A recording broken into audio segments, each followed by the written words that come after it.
going on, gentlemen? How you doing? I appreciate y'all for having me on tonight. Welcome. Yeah, man, brother. excited to have you.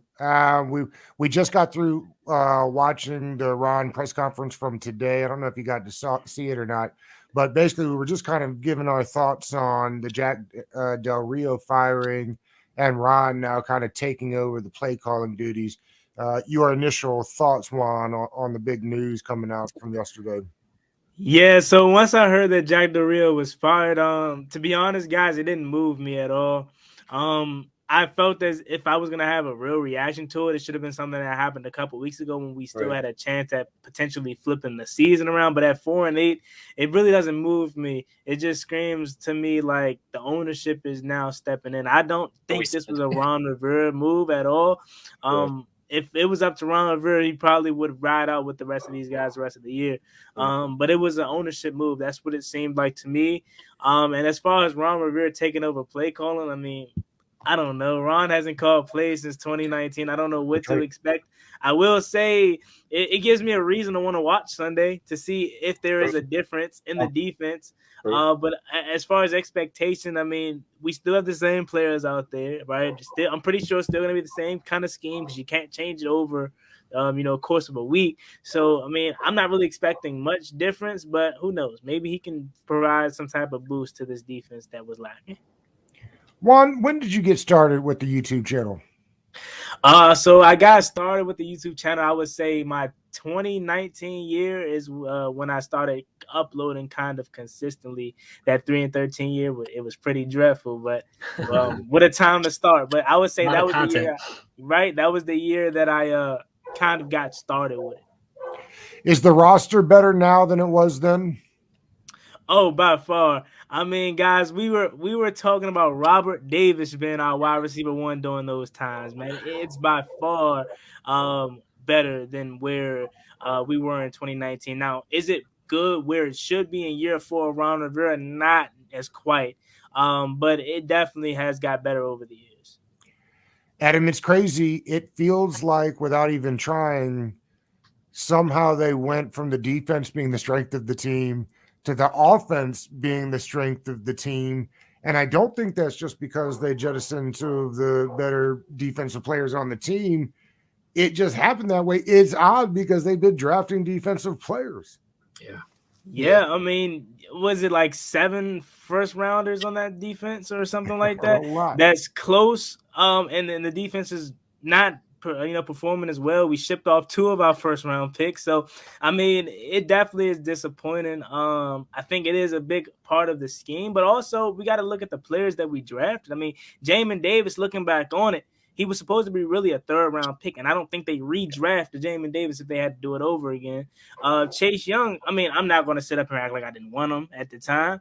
I definitely wanted Chase Young, but now hindsight, you can easily say maybe Justin Herbert or Tua would have been a better selection, or maybe even somewhere else. But I mean, the defense, the capital that we spent on them, you would definitely have expected them to be much better. The 2 defensive linemen in the middle, Deron Payne, Jonathan Allen, are kind of having down years too. And then the cornerback that we drafted, Emmanuel Forbes, he's having his up and down. As you would expect with a rookie. I didn't want Emmanuel Forbes, but I mean, we got him, and I was like, all right, let's go, kid. But I mean, you expect him to have his ups and downs, so I'm not really too hard on him this year. And George, you had mentioned right before Juan got here, about the linebackers and how Ron really and Mohamed. I mean, they thought they had. Right, that was a talent evaluation problem. They drafted Jamin Davis.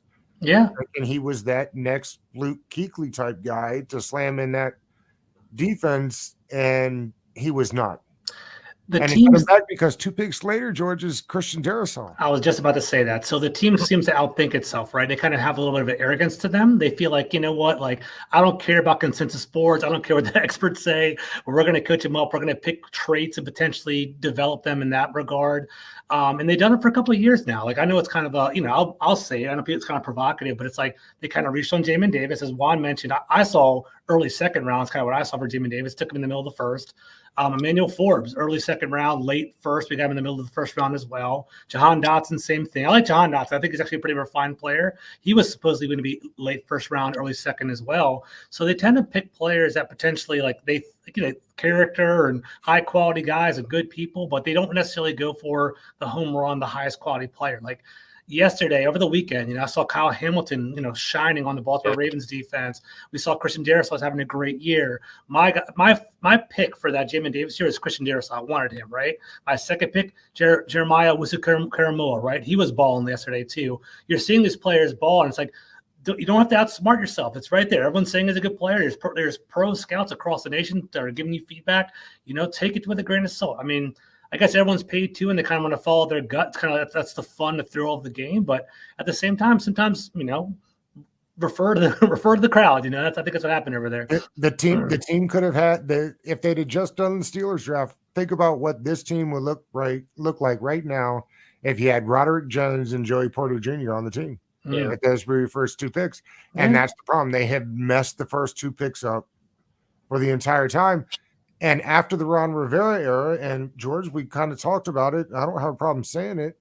Like the big home run hit that you got from his time here was Cameron Curl. Yeah.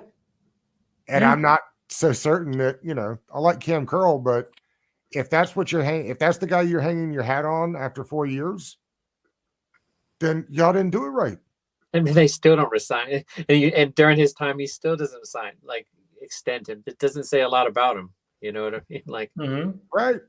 I mean, can you give Cameron Curl $15 million a year, Juan? I mean, where do you stand on Cam Curl, Juan? Where I stand on Cam Curl, I definitely would like him back at the right price. Love Cam Curl, but also I know he isn't a guy that has created turnovers, and turnovers is what get you paid at safety. Yep. So as much as I like a Cameron Curl, if the new regime comes in and decide to replace him, I'm not gonna be mad, because I'm like, all right, I love Cam, but he isn't creating turnovers. You know what I'm saying? And that's what gets you paid, gets you that 15, 16, 17 million dollars a year. And quite frankly, he may not be worth that. But if I had my choice with it, I definitely think Cameron Curl is the guy that you build this defense around. It's not the Bama wall up front. No, it is not. In fact, I tweeted the other day, I think I probably, if I could go back and redo this trade deadline scenario, I probably would have kept Deron Payne and Montez Sweat, figure out a way to pay Sweat. I think you could have gotten an early second, maybe even a late first for John Allen. I think the league respects who he is. I think I would have shipped off Jonathan Allen and Chase Young and kept two premier pieces on the D-line that I think essentially play better together, those guys on that edge. True. We talked about it on the show before. They have a bit of chemistry over there. Now, if they're going to run more stunts and crossers with the two D linemen, the two D tackles, then I'm more interested in seeing what goes on. Adam, it looks like we're going to go back to a zone again.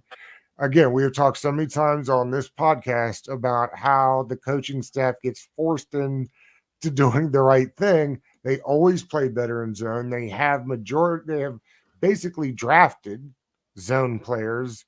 Why Jack was always getting enamored with playing man, I don't know, but it sounds like we'll be back into zone. How should that help the defense, Adam?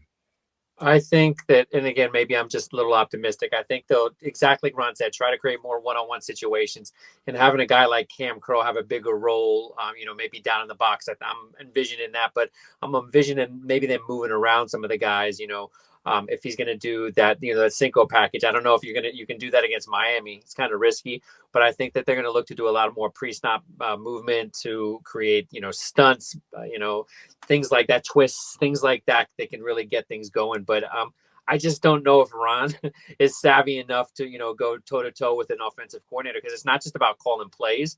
It's about, it's a chess game. It doesn't matter what your play call sheet says, whatever they're running, just because it's Miami, they could run the ball 40 times on us and, not go aerial. That's the kind of team they are. So I think it's really going to be, interesting to see. I don't even want to think about how many points Miami's fitting to put up on Sunday with the receivers they got, because we got nobody that stands a chance with that kind speed. All right. I asked you guys, we're going to start each week doing power rankings. We're going to start this week with an easy one. I asked you to come with your top 5 teams currently in the NFL.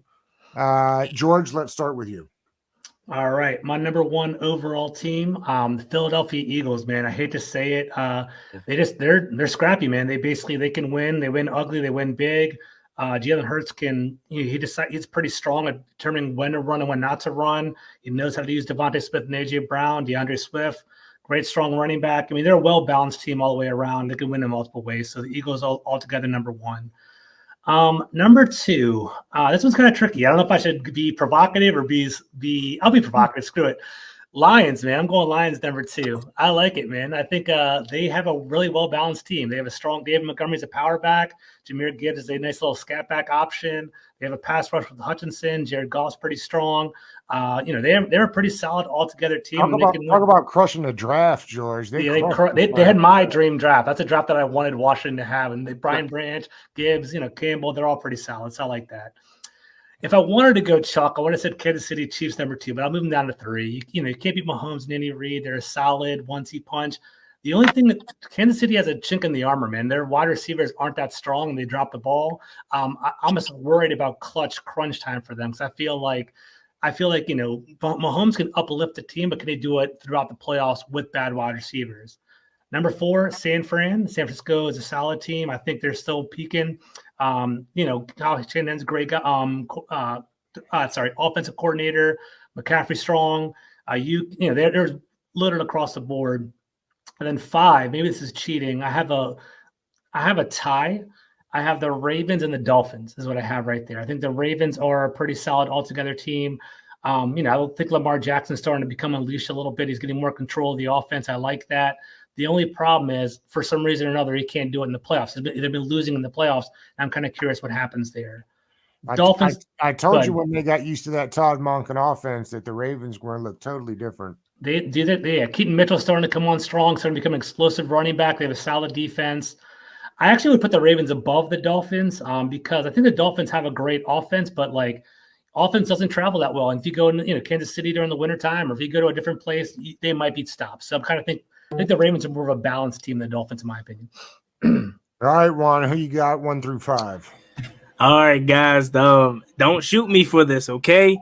But number 1, best team that I have in the NFL right now is the Dallas Cowboys. I hate to say it, but I think they right now are playing at a all-time high. They're the hottest team in the NFL, and I understand people are saying, look at their schedule. They're not playing any competition. I mean, what they're not supposed to do, play what's on their schedule. They have no control over that. And the 2 games that, or the couple games that they did lose, obviously you can say that Eagles won that 2-point conversion away from, if Dak Prescott doesn't step out of bounds, they win that game. And obviously the Arizona lost early in the season. It's pretty early, right?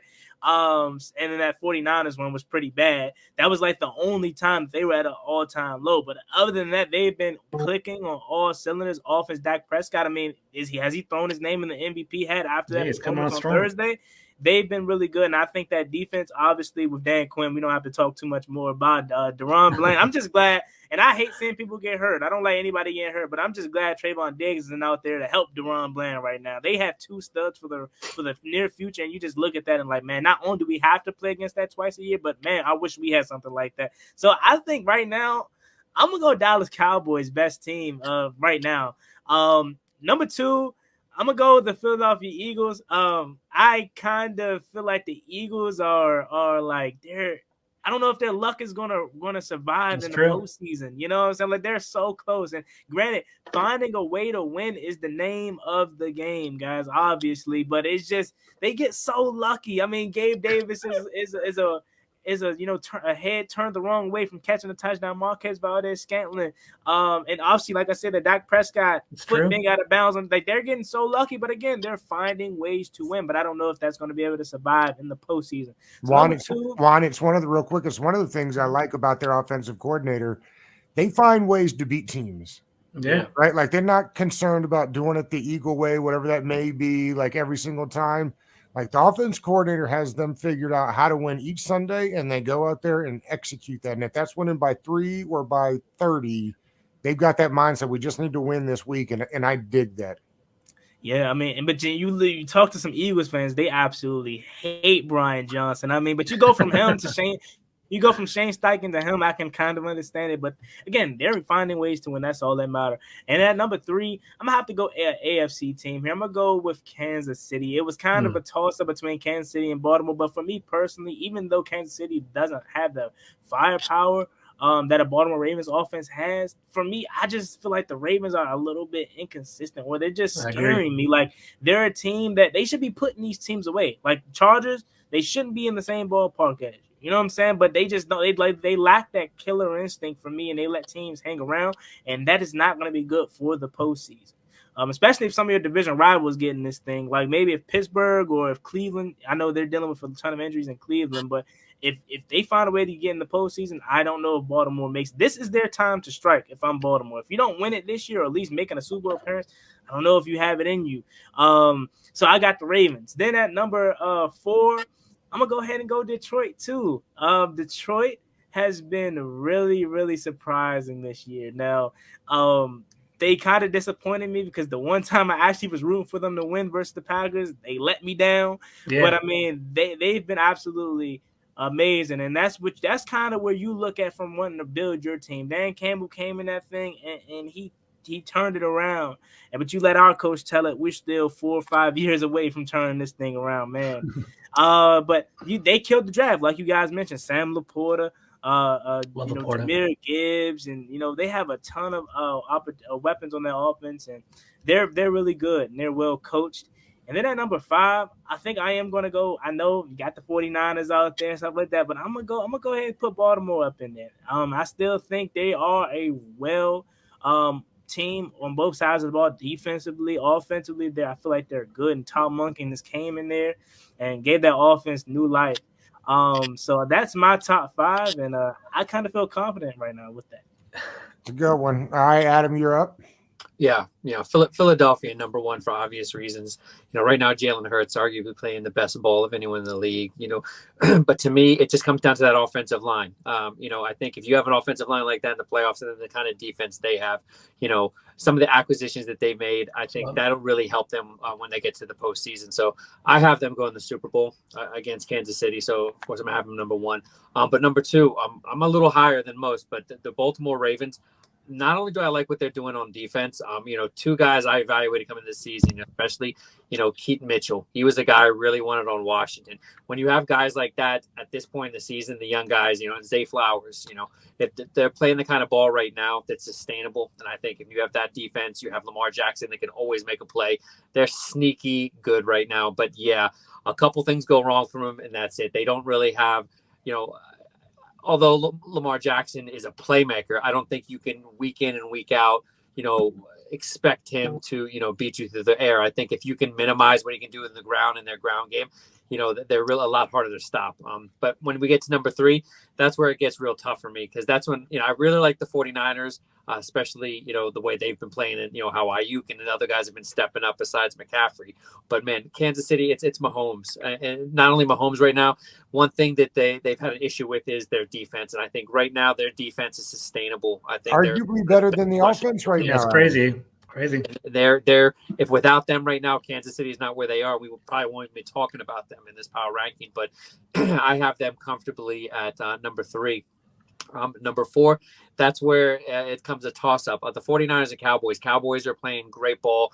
When you got when they had their injuries in the defensive backfield, you thought, this is the end for them. But what happens? Bland breaks the record against Washington for most pick 6 in a season. But I have 49ers just a shade over them because it's coaching. To me, it comes down. I think that the Cowboys will do what they do.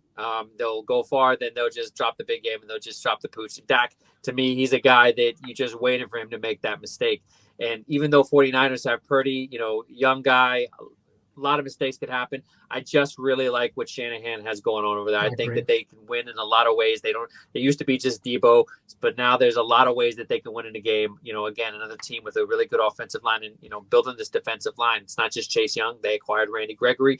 They have a good rotation going on there. And then 5th, Cowboys, as much as I hate to say it, they can do, they can beat you down in a lot of ways, and they do have the ability, I think, to make some noise if they get in the playoffs. But again, like I said, right now they're number 5, but I can see them out of all the teams that I listed, they're the most likely to have that downfall, because I think with Philadelphia, I think they're always adjusting to what teams are doing every week. I think Cowboys, they're going to get caught with their pants down at some point. You know what's crazy, fellas? All year long, everyone talks about how the NFC is trash, and AFC is so much better. All of our power rankings are littered with NFC teams, or all of them. Cowboys, Eagles, crazy. Yeah, it made a big switch once the season actually started. Yeah, I think people thought the AFC was loaded. And one team that won't make the power ranking, but wanted kind of mention them off the humble. It's so crazy to me. Pittsburgh is 7-3 right now, and you talk about coaches you'd love to have. Like, sign me up for Mike Tomlin. Yeah, anytime. People talk about all day. retreads, and I don't want them, but Mike Tomlin can coach my team anytime because all he does is win. Yep. Yeah, it's incredible. I mean, who would think that there'd be 7-3 right now, and there they are competing for a wild card spot. Right. All right, I'm with you. I'm with most of you. I have Eagles.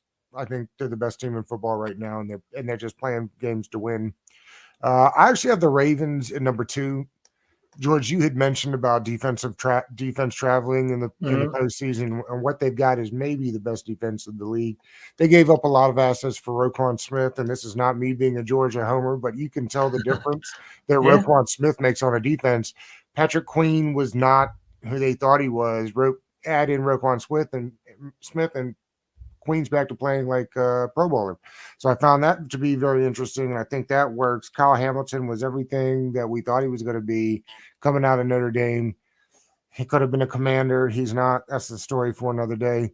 At number 3, I have the Chiefs. Adam, you mentioned it. I think the defense is the best they've had maybe under the Andy Reid era. They're kind of pulling this offense along. The receivers have let them down most of the time. The offensive line, not as good as it was last year. The offense is literally just hanging on a little bit of the running game, and the best quarterback in the league and the best tight end in the league. So I think they deserve to be number 3. I think it's interesting that they feel like a defensive team this year. I always hate to give the Cowboys credit. I think they're the 4th best team in the league. They've got a ton of talent. I actually think they're coached pretty well. I love Dan Quinn. Dan Quinn would be a guy, if he wanted to come to Washington, I would consider that. I think we've talked about it here, and we'll continue talking about it. I'd rather a new guy on offense. But lest we forget, Dan Quinn took the Falcons to the Super Bowl. So it's not like he doesn't have the chops to do it. I was torn on my 5th pick. I have the Dolphins next. I know that the offense isn't supposed to be a playoff thing, George, but damn it, they could put up points in a hurry. They're one of those teams like in college where when you get down, they don't care. We'll just keep chucking the ball and figuring it out and scoring, and then we'll see what happens. That's what they do, and I love it. Have you guys watched any of the new end season for Hard Knocks with them yet? Oh, yeah. I haven't yet. Yeah. Mike McDaniels is everything you want. He's awesome. Coach. He's incredible. Another Washington disciple. I know. And his story is interesting too. Almost got run out of the league for drinking. That when the story comes out about the 2012 coaching staff, it won't just be about all the head coaching jobs that they got out of that, but it'll be like all of the tough things that they went through. Like, those dudes were pounding beers. Wasn't the offensive line coach Forrester when he was in Miami with all the cocaine? Like, those dudes were housing it through those study sessions, and I can't wait for that to come out. I guess Slowick is the next one out of and then as far as the list go, honorable mention the 49ers, because I think it's hard to not include them on these lists. It's incredible, and Detroit could have made. It's incredible how many teams are stuck right in that, like, what is it, 9-3 area or whatever they're at now. The playoffs should be incredibly playoffs. Yeah. If I could have a honorable mention, I'm not gonna be lying to you guys. I'm gonna put the Houston Texans up there. I was just gonna say that. I was thinking about that. I personally see. I'm mainly Commanders on my channel, obviously, but here and there I try to add a little NFL content because that's what I love talking about, the whole NFL, believe it or not.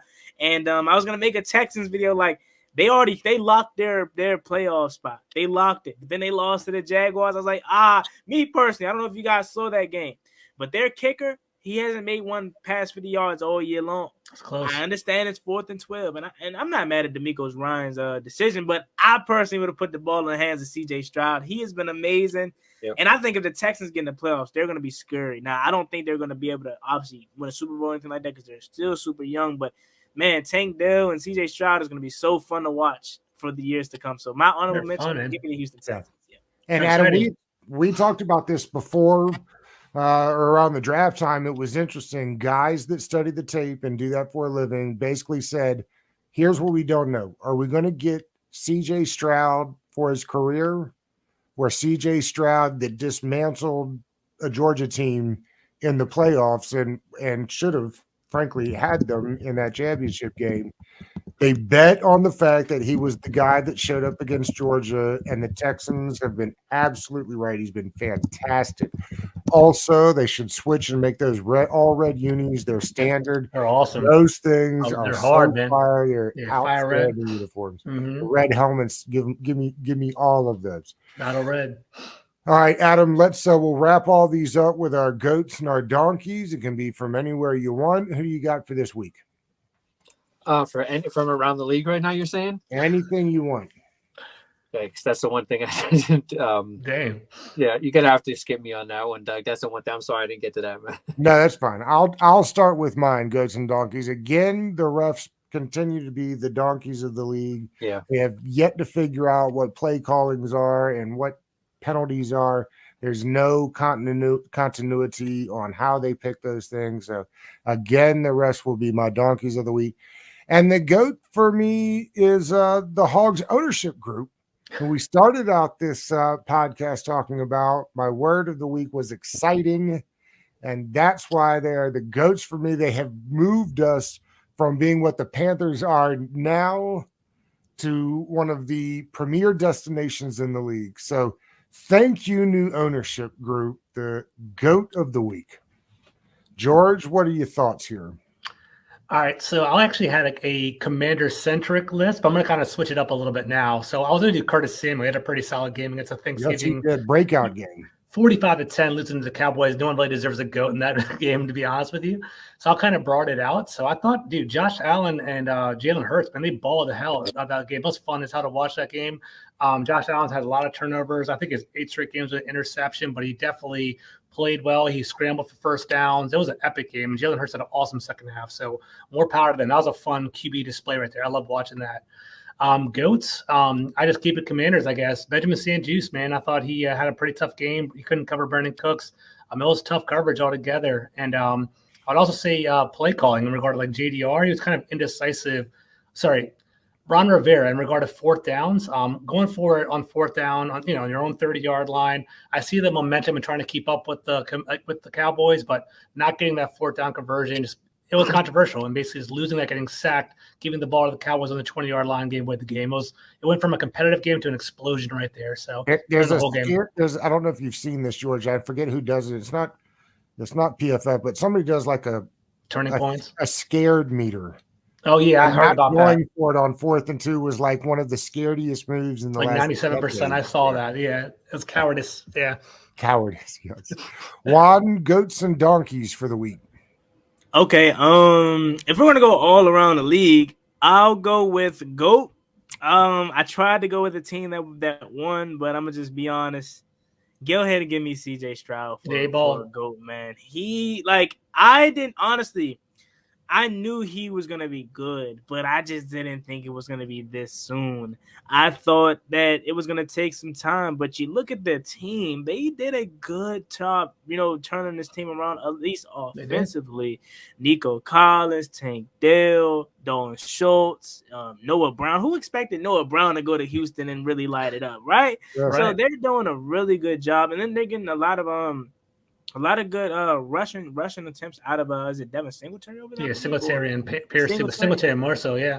Yeah, that team is, I think, ready to win offensively this year. Now, again, I don't know if they're gonna make a deep run, but go ahead and give me CJ Stroud and just to stay off the Commanders because we're an easy donkey. I was gonna go us, but give me David Tepper, man. Oh yeah, man. I don't know a lot about David Tepper and what's going on in that thing specifically. But on the outside looking in, I feel like he's kind of too hands-on. I heard that Frank Reich wanted CJ Stroud at 1, and he came in and was like, no, let's get Bryce Young. Now, right. I'm not saying Frank Reich is a really good coach, but if you were the purpose of bringing in a Frank Reich, a veteran coach, a guy that has had some success in Indianapolis, your purpose of bringing him in is to let him do his thing and run his show. And I think if they would have went CJ Stroud, they don't have all the talent in the world, but they have some pieces. Older Adam Thielen is surviving there. Yeah, PPR guy. Right. So if you allowed him to do what he was going to do, I think they would be in a better situation. But David Tepper is my donkey because I think he's too involved. And I mean, when you're the owner, you can be involved, but it's not always a good thing. I agree. Doug, what about you, bro? He definitely is way up there on the donkey list, and we had talked about it briefly before you got on, Juan. Like, I don't know who he's going to go get to take the job, and something must have been crazy on the offense. I don't know if you noticed. It wasn't just Frank. I mean, they let go of Deuce Staley. They fired the quarterback coach Josh McCown. Like, everybody on offense got tossed up out of there, and I think it's really weird because, to your point, Juan, I had read the same thing. Right, they didn't want him. They wanted CJ Stroud, and they gave up all those assets just to go up and not get the guy that the coaching staff wanted. Is weird. I am not one of those that thinks that ownership shouldn't have input. They own the team. They're the ones that are going to be there for the long term. So you need them. Like, again, they should, if they weren't going to keep Brian Burns, they should have traded him. Like, that's when ownership to me steps in and says, what are we doing here? The Rams are going to give up multiple first round picks for a guy we're never going to pay. Like that, to me, that's when ownership can come in and say, listen, this is not, we're going to do this. But when it comes to choosing quarterbacks, probably not the guy that studies the tape to figure out which quarterback is going to be better. Juan, what you got coming up? What do you got coming up on the show? What does your week usually look like? Yeah, so weekly, I typically try to get out 3 videos a day, no minimum 2. All revolving around the Commanders and the NFL. I want to get consistently with talking about the NFL on top of the Commanders because, again, this is what I love to do, similar to you guys. So that's what my weeks consist of, just trying to come up with different video ideas. And now that the season is pretty much done, it's going to allow me to be more creative with potential draftees and where we're going to be at in the draft. So it's going to get a lot creative over on my channel and a lot of fun things coming. So, yeah, every day, try to get at least 3 videos done or 3 episodes, 3 shows, whatever you want to call them. And you can catch me over there at any time throughout the week. Yeah, I dig the channel and the stuff you're doing over there. Quickly before we get out of here, just because I'm curious your opinion. If they draft in the top 5, you looking at quarterback, receiver, or the tackle? Yeah, so I saw your list. I do want to say this. My word, I know you guys probably did that in the beginning, and traffic was crazy, so forgive No me. worries. But mine's is disappointing, guys. Yeah, man, 100%. For what we thought could have been this season, it totally went the opposite way. I mean, obviously the last couple years, don't get me wrong, we have holes on the team, but we kept saying we're a quarterback away. This team is a quarterback away. They're on the cusp. 7-8 wins every year under Ron Rivera with no quarterback. They get a quarterback, and we think we have the quarterback, some of us. And it just got worse. So mine is disappointing because you asked me, I thought we were going to at least be competitive, right? We were going to at least be on the outside looking in for a wild card spot, but disappointing is my word.